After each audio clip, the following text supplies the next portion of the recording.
With a franchise as big as Pokemon, it can actually be very easy to miss a game release or not try something you might like. If you think of how much content's released for the trading card game per year, we have a solid 4 or 5 sets. Main series games are now 1 per year. You have the sub-series games, the animated series, stop motion series, merchandise for pretty much every product known to humankind. I mean, Super Noodles, sponsored by Pokemon? That felt like a fever dream to me when I saw it readily available in supermarkets in the UK. The concept of free-to-play games has been on the rise in video games. If you look at the standard free-to-play online Pokemon games that exist, we have a multitude of them that you can interact with in the series. If you want to play the goated free-to-play game that's without a doubt Magikarp Jump, because what else are you going to play? Pokemon Go had that hysteria hype for everybody running aimlessly to get a Dragonite or get a Snorlax. A hype that has generally been diluted by the unfortunate turn the game has taken over the years due to paid time events and remote raid pass fiascos. Hence I use the term free-to-play very loosely. Pokemon TCG Live already has the added effect of bringing people who play the trading card game into its world, though the game really lacks some features that could take it to the next level in terms of experience and gameplay.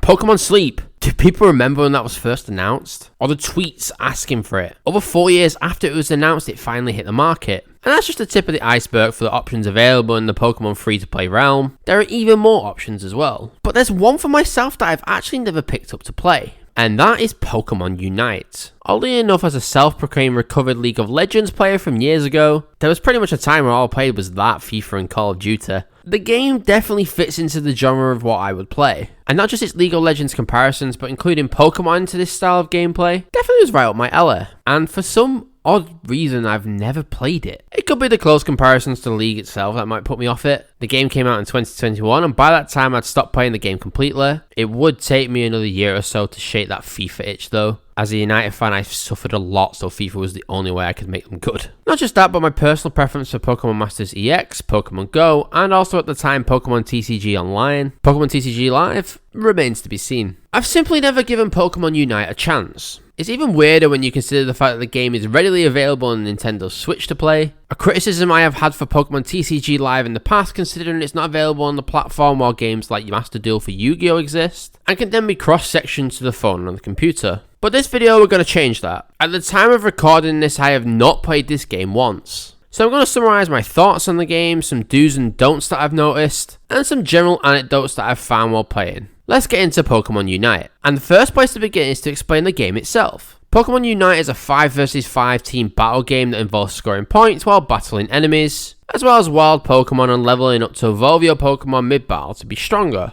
As your levels increase in the game, your Pokemon get access to more moves that get you out of tight situations. Pokemon are split into 5 different categories: All-Rounder, Attacker, Defender, Speedster, and Supporter. Naturally, certain Pokemon will always be favoured due to mechanics and design. Obviously, Slowbro. What else would be favoured? The roster is added to very often, with currently over 60 Pokemon now available to use. Naturally, the crowd favourites are all included in this game, so your Mewtwo's, Dragonites, Charizards, and as aforementioned, Slowbro. Games of Pokemon Unite tend to be much shorter than most MOBAs, definitely owing to the age range targeted. After all, it's a game for all ages. If a standard game was going to be around 45 minutes long, naturally it's going to be something that the younger kids might not play for a significant period of time. While traditionally classed as a MOBA, the game is still available to play offline if you prefer to play that way, and therefore you don't have to get mixed up with online players. Now, naturally, when you hear the term MOBA, there's probably one in particular that stands out above the rest within that category, and of course, that is League of Legends. While researching Pokemon Unite before I started to play, a common theme that appeared was that it was a baby MOBA, as traditionally it tones down some elements you would see in games such as League of Legends, in favour of some more user/age-friendly mechanics. And I'm going to say,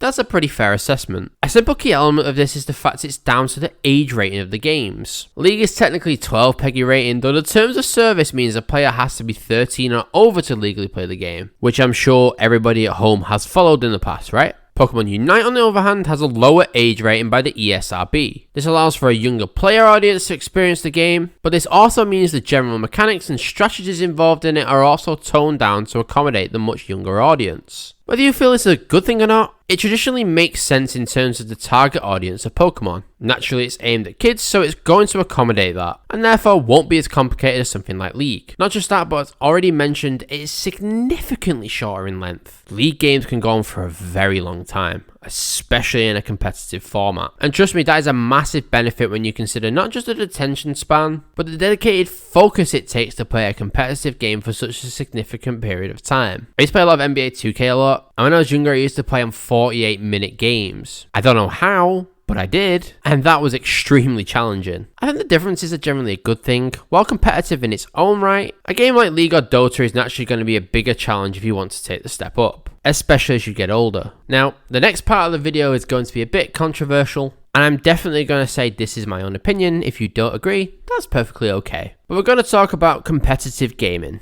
And I think it's a very difficult topic to talk about. Ever since the rise of video games and the competitive scene, gaming has pretty much changed from a more of a casual or enjoyable experience to a more intense and almost monotonous mode of gameplay. The latter results in a lot more stress-worth moments on the human mind, and leads to the type of comments or behaviours that are considered toxic. It's pretty common. Even with myself playing League of Legends back in the day, it used to incredibly frustrate me. I vaguely recall playing FIFA when I was about 15 or 16, conceding the goal in the 85th minute, and then decided to throw the controller at the wall and broke it, only to then pick up another controller, equalised, and then won in extra time.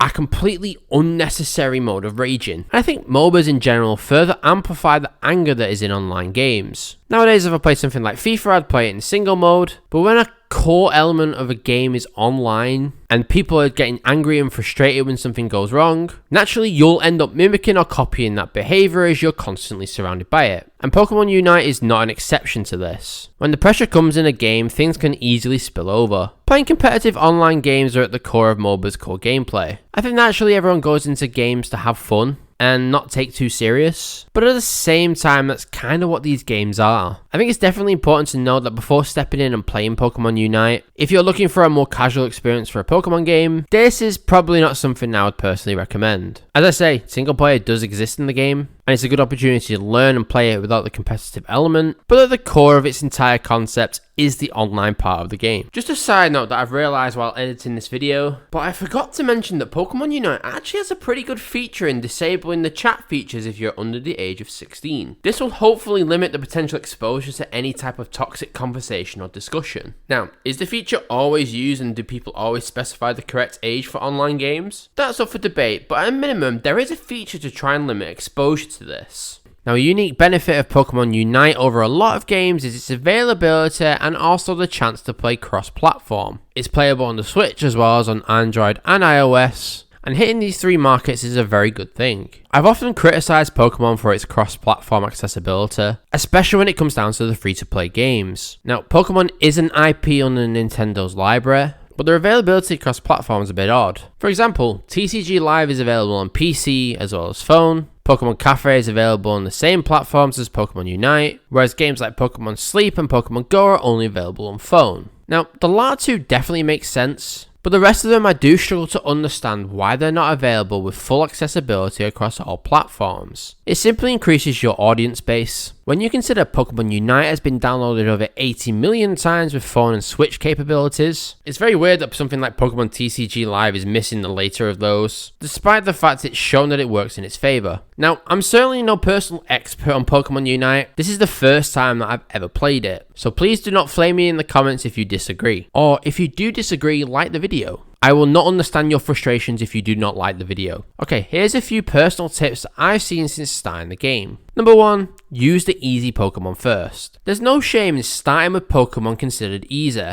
before you eventually move into intermediate Pokemon levels once you get a grip with the game. For example, a common fighter used in the Tekken games is Eddie Gordo, especially for people who've not really played the game. His playing style is seen as a bit more of like button mashing and much easier to pick up than most other fighters. So naturally those who haven't played can use him and spam and then figure out how the game is played. Seasoned pros can deal with it, but it's a nice little starter to the game. There's categorically no harm when you're starting to play the game to use Pokemon such as Pikachu to figure out the game mechanics and traditional gameplay. Number 2, EXP, EXP, and EXP. Getting EXP is definitely more important than scoring points early on. I suppose scoring points because it's technically the point of the game is like a trap of sorts. Instead, try and focus on gaining EXP. get your Pokemon leveled up and then evolved, and then it'd be easier to tackle the game. Battling wild Pokemon actually gives you a lot of XP compared to beating other players, and the game will become so much easier. Number 3, play off your team. This should be a pretty obvious one, but if everyone's going in the same lane, it simply just isn't going to work. And everyone's just going to get frustrated and it's not going to be a fun time. Naturally, your team should call out what they're doing, but if they don't, play off your team and adapt. Otherwise, honestly, it's just going to be a miserable time. I had a preconceived idea of what Pokemon Unite was going to be before going in. Naturally, because I played games like League before, the dynamic MOBA style game is something that I'm very familiar with. In fact, I just thought it was League with Pokemon involved. Now, I'm not going to say that's necessarily changed per se. The game definitely takes a toned down, more approachable style, catering to a bit more of a diverse age range, including much younger players than people who normally play League. MOBAs are popular for a reason. Even with its less than favourable reviews for the game, the genre is definitely doing something right after all due to the success that it's had. Will I personally play it again? Probably not, unless that's what everyone wanted to see. MOBA style games just aren't personally for me anymore. But if you're looking for a MOBA style game that includes Pokemon, then this is right up your alley. Though I am saying, make sure to read some of these reviews, because wow. Thanks for watching, guys. Make sure to like and subscribe as it really helps out the channel. We're aiming to hit 1,000 subscribers this year, and we are slowly approaching that goal. Make sure to comment your experience with Pokemon Unite. Have you enjoyed it? Do you like it? Do you dislike it? Let me know. I'll see you next time, guys.